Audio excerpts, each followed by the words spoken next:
ចាចាអ្នកភូមិខ្ញុំគេមើលអ្នកគ្រូគ្រប់គ្នាឥឡូវនេះចា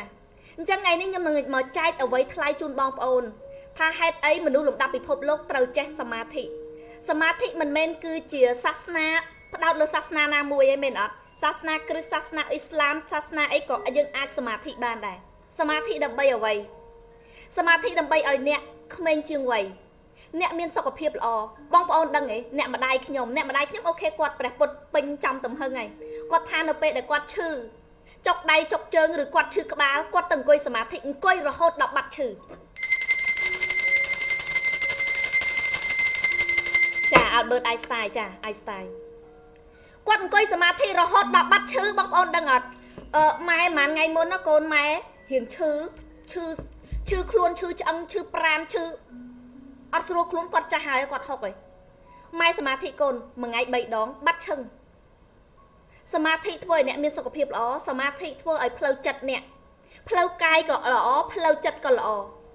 សមាធិធ្វើឲ្យអ្នកក្មេងជាងវ័យសមាធិធ្វើឲ្យអ្នកចេះត្រៃត្រង់ចេះចាប់ចិត្តខ្លួនឯងចេះរងាប់អារម្មណ៍ចេះចិត្តត្រជាក់ជាងមុនដោយអ្នកចេះសមាធិហើយអ្នកនឹងតាមរាល់សកម្មភាពនិងទង្វើរបស់អ្នកដែលដឹកនាំដោយភាពឆេវឆាវឬគេហៅថាបីសាច់ក្នុងខ្លួនព្រោះអីនៅពេលដែលអ្នកសមាធិអ្នកមានធម៌ពលនៃការ focus អ្នកផ្ដោតលើអ្វីដែលអ្នកកំពុងគិតហើយអ្នកដឹងទាំងពីមួយថ្ងៃមនុស្សគិត50000រឿងតែយើងអត់ដឹងទេថាយើងគិតអីខ្លះមែនអត់អូយល្វីដូចស្វាគេថាចិត្តមនុស្សប្រៀបដូចជាស្វាលោតផ្លេតផ្លោតទៅវិញទៅមកមែនអត់គិតអវិជ្ជមានអ្នកខ្លះដែលអត់មានសមាធិក្នុងខ្លួនខ្លះគឺឆេវឆាវខឹងគឺប្រាវខឹងគឺប្រោកដោយសារអី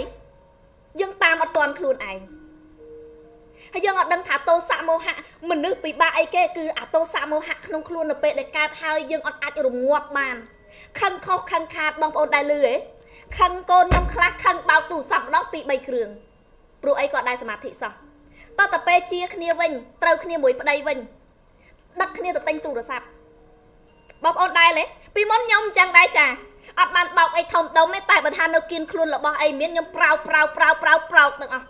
ណាអត់មានសំចៃទេអត់គិតថាអាហ្នឹងសម័យហ្នឹងវារៀងក្រដែរទូរស័ព្ទ